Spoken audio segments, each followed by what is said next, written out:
What's up, ladies and gentlemen? This is Griever back here, bringing you guys the latest behind-the-bar reviews for One Piece. One Piece chapter 971. It is a couple of days late. I apologize for that. It just happened to be a long weekend up here in Canada with Heritage Day / Family Day. Just a bit of a break up here in February for all of us, poor souls. Now, that being said, though, I really did want to wait once again for the official translation, the Viz translation, and there's a good reason for that. There's a good reason why.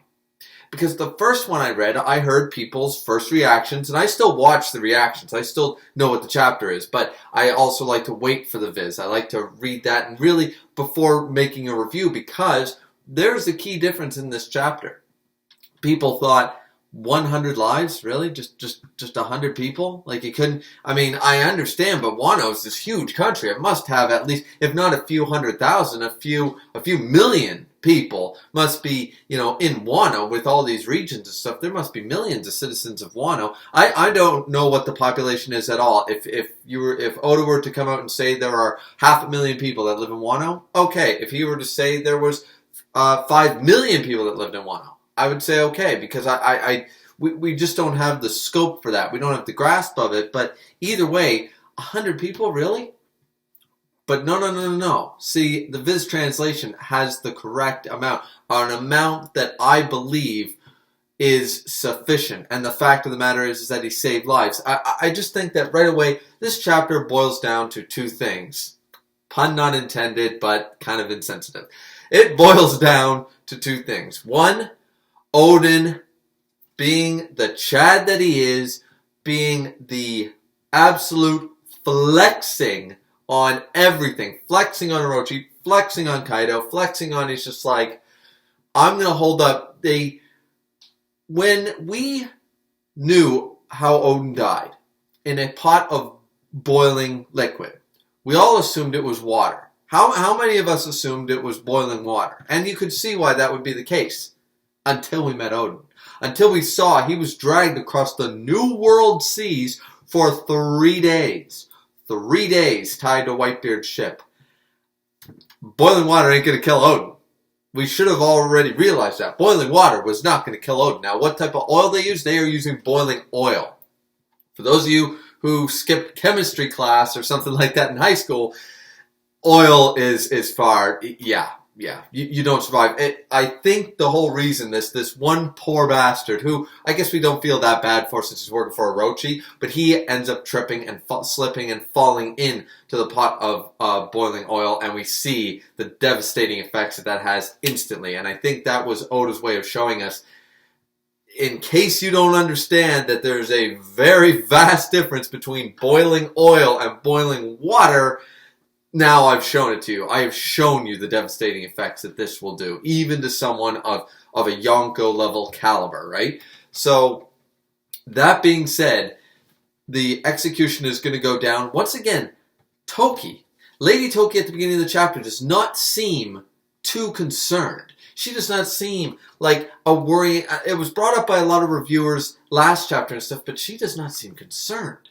Her husband is about to be executed, and so this brings up a lot of people's theory that not only does she jump forward in the future, perhaps she can catch glimpses of the future. To what extent? I would assume that it's limited, but she can catch certain glimpses of very important events, perhaps, if she's tied closely to the people involved, hence like her husband or her son and daughter. She would be able to view at least a portion or an important event in their futures. So maybe, as a result, she's found over time that there's nothing that can be done to change what's going to happen, regardless. Maybe she's attempted this before. She is quite young, but where she got the Toki Toki no Mi, maybe she learned this from whoever originally possessed it. There's 100 theories we could have about this. But either way, a lot of people are basing this that potentially she's also the traitor that Kaido alluded to, because we don't want to believe that it was any of the 9 red scabbards. I'm of that opinion as well. I can see it, but I can't wait to see what Oda does with this. I can't wait to see when we jump back to the flashback and we jump into the next part of Wano and we're back in the present and we know all this information now and we jump into the big fight. I can't wait for all the revelations, because during the fight you know the dialogue, you know what is going to be talked about, you know that just everything, especially with Big Mom there as well, and what's going to happen when the Big Mom crew actually meet back up, because as far as I'm aware, the Big Mom crew, the Big Mom pirates that came with Big Mom, to Wano, do not know of this alliance yet. So, as far as I'm aware, maybe I missed something in the back of a panel or something, but they don't know yet. So maybe they'll show up and think that Big Mom is fighting against Kaido or something. It could be a whole mess. But either way, this chapter boils down to those two things. We have the fact that that's his thing, is that this is where he's going to be boiled alive, right? That we know about, that was talked about. And I was always of the opinion that Oden somehow survived. Oden survived maybe in a capacity similar to Yasue, who was not even recognizable by his own people at that point. Potentially, the sort of Sweeney Todd wife thing going on. For spoilers for Sweeney Todd, Demon Barber of Fleet Street, that kind of idea is that it's a character that we've seen throughout the story and has been there the whole time, but maybe lost memories, doesn't know who they are, hides for that very reason. There's a lot of potential. I still don't want to believe that this will kill Oden. I still want to firmly believe that Oden Kazuki survives this, and what Kinemon and everybody sees is not the death of Oden. It's hard to imagine, though, because we know for a fact that they're all there. The 9 Red Scabbards are going to witness this. The hour of legends that is coming. Hence, Kaido brings it out because Oden says, I must survive. So, I want you to make me a bet. Tell me a time limit, and all 10 of us will get in, and any of us that survive getting in this pot, and then walking away after the time limit, you let us go. And at that point, Kaido, Orochi didn't agree, but Kaido, who of course supersedes him, says, it'll be fun entertainment. Alright, bring me a clock, you have 1 hour. Go. And we see even to Oden what after 1 minute and what after 4 minutes does to this man. We see the devastation even to Oden, the man who was tailed by Whitebeard's ship for 3 days and 3 nights in the New World Seas. A guy on the level of people like Rayleigh, and maybe not on the same level as these characters, but in that bracket, in that tier, Admiral / Yonko level, however you want to talk about it, Oden's up there with the best of them. He is there. And this is devastating him. We see his blood, and we see his strength. Even Oden is struggling after not even 1 minute. And he's got to survive another 59. Kaido is laughing, everyone is laughing, and here's where the people are the worst offenders. The people they're saying, I couldn't even beat Kaido, what was the point, the fool of a lord? They're actually bored. They are bored by the fact that they're like, I got errands to run, can we wrap this up? Can you die already, you useless fool of a lord sort of idea? These people, I don't care whose side you're on, but Jesus, you imagine seeing an execution like that. I mean, I've never been witness to an execution, but I'm pretty sure that even if I watched a guillotine come down on someone's head once, I'm pretty sure by even the 10th, 20th, or 30th time, it's still going to be gruesome, and I'm still going to be like, whoa. It's not going to bore me at that point. And you can't tell me that this wasn't some sick concoction of Orochi and Kaido's minds coming up with. This is a new type of execution. This hasn't been done before. I'm assuming that this is not the standard execution that Wano pertains to. So, how are they bored by this? I just don't get it. And then on top of that, Shinobu finally gets pissed. Shinobu's like, why is he struggling so hard, that fool of a lord and stuff, and finally, he should just die already? Shinobu's in the crowd, and she is done. She is just done with it. She pulls out her sword, and she's like, I'll kill you, and all the Red Scabbards that are standing on the platform, and Oden's still holding it up, keeping them from the oil. They're like, well, Shinobu, what is she doing at this point? What is she doing? And if you remember, he pretended that Shinobu was not a part of it and all that stuff. Oden tried to save her life, but now she just can't take it, and she's screaming at the crowd, you don't understand? Shinobu was there in the ceiling like a proper ninja would be, like a proper Shinobu. She was in there as listening to the entire deal. Kaido did come down after Orochi explained all about the Kurozumi clan and how they were persecuted and stuff. But of course, that is what happens. I mean, that's real life, and it's kind of... Oden, for a moment, I think, recognizes that that's a little twisted, that's wrong, that they were blaming, once again, the sins of the father thing. But this is the same thing as the world government sort of idea, right? Like going after Ace. I mean, Ace was a pirate in his own right, but going after Ace simply for being Gold D. Rogers' son. So, like, the sins of the father should not, and that's exactly what happened in Wano. And, of course, Wano is based very much on feudal Japan. I mean, hell, you don't think that, a offspring of Hitler wouldn't have been, kind of sought after and executed just for that simple reason, had that been the case?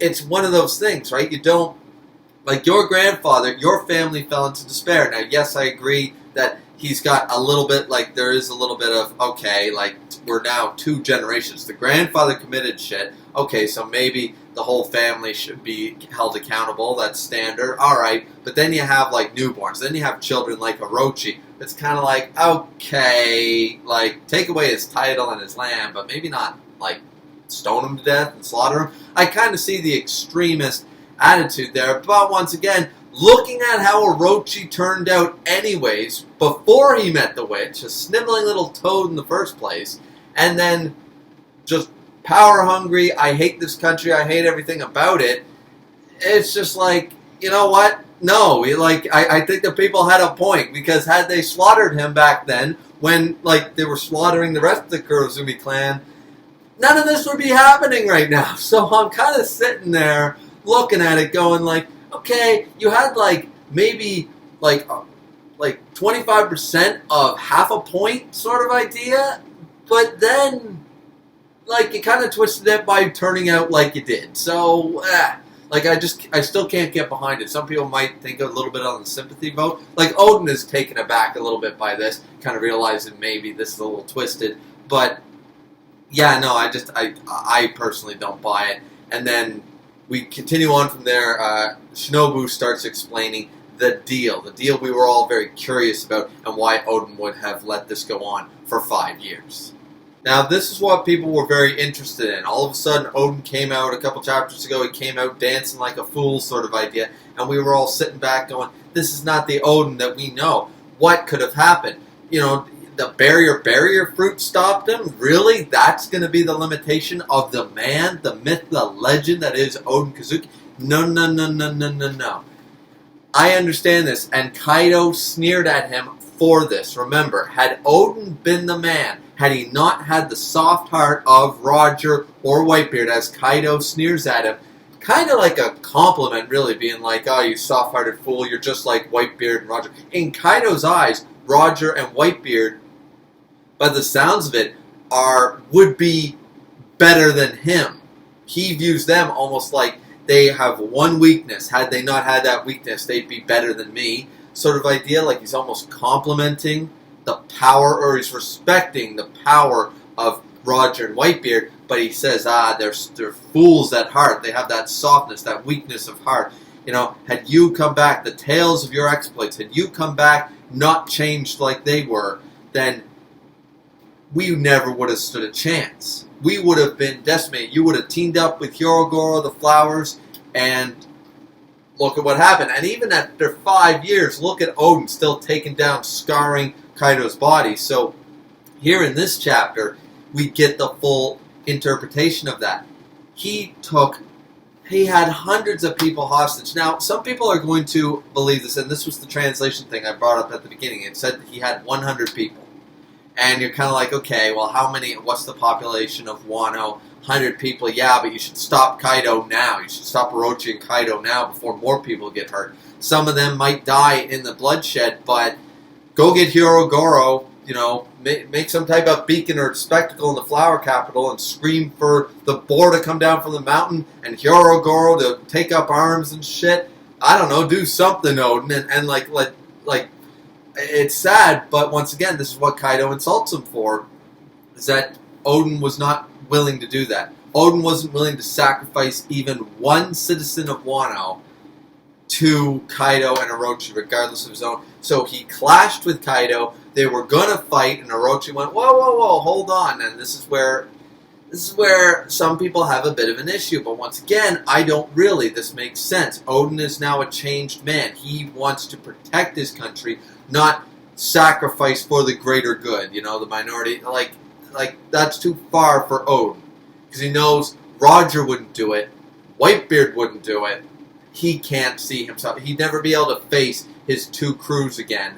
He'd never be able to look anybody in the eye had he actually made that selfish decision in Odin's mind. I'm behind Odin on this one, because for all we know, he opens up a back room. There's weapons. There's hundreds of hostages. Fine dandy. He can protect those hostages. How does he know that Orochi doesn't have hostages in another place, or another room, or another room? How does he know? He cannot guarantee the safety. Even right now, as he fights Kaido, Orochi and his men can start slaughtering hostages. And even though I believe Odin has the potential, one of the characters in the series that could kill Kaido, evidence that he's the only man who scarred him, he would need all of his focus on that fight. He cannot be distracted in a fight against Kaido. He had 110% focus on Kaido, and in the meantime, Orochi starts slaughtering hostages. And, that just couldn't fly with Odin. Odin could not accept that casualty of war, so to speak. And when Orochi brings up a deal to say, look, if you dance, none of this will happen. In 5 years' time, we're just building a bunch of ships. Kaido's a pirate. I hate this country. I don't want anything to do with this country. I think you're all condemned. I don't want to rule it. I don't want to subjugate it. I don't even want to be a part of it. I hate all of you, and as far as I'm concerned, all your lives are forfeit. However, Kaido here, he's a pirate. We sail around sort of idea. 5 years, we're going to build a bunch of ships, warships, whatever, a grand ship. It's left ambiguous, but we're going to build ships. Big ships. Take us 5 years. Once we do, we're going to leave Wano behind. I care nothing for this shitty country. Now, once again, I'm reading between the lines a little bit, but I'm trying to get in the headspace of why Odin would believe this. Is that, because it's very shortened here. We don't get the full deal. We get Shinobu's interpretation and quick, boom, boom, boom, a couple of paragraphs of the deal. I'm sure there was a longer dialogue involved between Kaido, Orochi, and Odin in the Flower Capital. But here, it's summarized. And as I said, I'm reading between the lines a little bit, but it kind of makes sense. 5 years, we're going to leave anyways, because I hate this country. 5 years, now, we won't touch anybody. Won't touch a single citizen, but you owe, as the Kazuki clan and whatever, you owe us an apology sort of idea. And I tell you what, here's the deal. If you dance like a fool of a lord, in the middle of the street, once a week, then you will save 100 lives. And the 100 people we would take every day for hostages that will be sold into slavery, killed. I mean, Oda doesn't come out and say it, but in the same way he doesn't say exactly what happened to the Boa sisters sort of idea. We can surmise what else Kaido would get up to with that. All the women and children and stuff, none of it will take place. We won't touch any citizens. And for the 100 citizens we will take every single week, as long as you dance in the street, we will spare them all.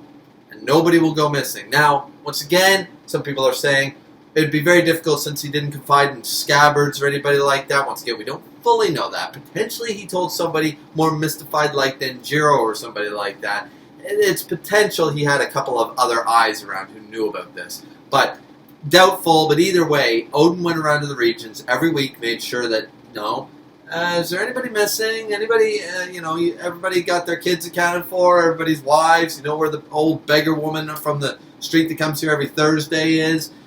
He tirelessly went around to each region and made sure, as far as he could tell, now limited though it may be, but he made sure that, as far as he could tell, not a single citizen of Wano went missing during 5 years. 5 goddamn years, and he would dance each week in the street to make sure that stayed that way. 5 years of humiliation to just save all of Wano and get rid of the enemy. It was a good deal to take at the time, considering that, once again, Odin was a changed man. Now, for better or for worse, that is what we believe in our heroes. We do not want them to sacrifice. If you were that hostage, would you really, would you really be okay? Like, Odin, Kazuki, it's fine. Sacrifice us hundreds of people here in the back room and kill Kaido. We don't care about our lives. You think those hundreds of citizens? You take a few loyal retainers, like Kinemon, and Denjiro, and Shutamaru. You take them, and you put them there. Sure, they'll say, Lord Odin, our lives are forfeit. Do what you must be done. But this isn't a pirate crew. This isn't retainers. These are ordinary citizens of Wano who have no reason. Once again, the Odin they knew, though they might be overjoyed that he's back, is 10 people willing to lay down their lives for him? Is 20, 100, 200, 300 people? Are you telling me that they are all willing to just, nope, no problem, kill Kaido, get Orochi, and if we all die, well, at least Wano is saved? That's not how human beings are. That's not how they act. And by sailing with Roger and sailing with Whitebeard, Odin couldn't make that choice. He could not condemn the lives of even one citizen, let alone hundreds. I know a lot of us are disappointed in this fact, but that's just the way it is. I'm okay. I stand by Odin's decision. I think it was the hardest decision, knowing that he could just two-sword style and end this with brute force alone. That barrier fruit, it'll come down eventually. Trust me. The same strike he used, the Paradise one, against Kaido to cut Kaido, trust me, that's breaking that old man's devil fruit. Like, I mean, I know we haven't seen that in the story, but you're telling me that Bartolomeo could stop Shanks or Whitebeard? No. It's just not happening. Like, there is a limitation there. There has to be. There has to be some, enough brute force would break through that. As far as I'm concerned, I could be wrong, but once again, even if that was the case, there are numerous ways around that, and to kill Orochi later on, and blah, blah, blah, blah, blah. Like, there's just so many other options. Right now, the main threat is Kaido, kill Kaido. I know a lot of us are sitting back wishing that Odin didn't go out. Some people are even saying, he's lost favor, he's a bitch, Odin going out like a bitch, not even trying. No, he tried, guys. He tried. I stand by Odin. I think his decision was correct. I think it shows a lot of small time. It shows us in a flashback arc, we actually got true character development of Odin. Because Kaido said it best when he said, if the Odin we had heard stories and tales about and legends about had been the one to come back, probably be kicked out of this country. Even Kaido admitted that would have been a major problem. They probably would have lost.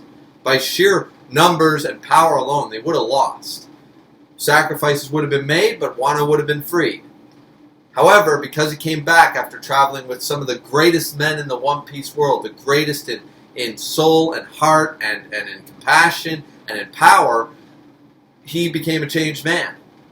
And, I mean, that is the end result of this. So, I'm standing by Odin. As I said, I was not one of the ones to call him out in the last chapter or anything. I said there was more to the story.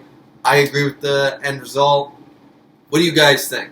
What do you think of the chapter? What do you think of the review? Like, comment, and subscribe. Don't forget to hit the bell notification if you guys want to see every single time I drop a video. And if you don't want to do that, you can always join my Discord down below, which will also inform you every single time a video is dropped on YouTube from yours truly. This has been Griever with your Behind the Bar views for One Piece, Chapter 971. See you next time, guys. Drink responsibly.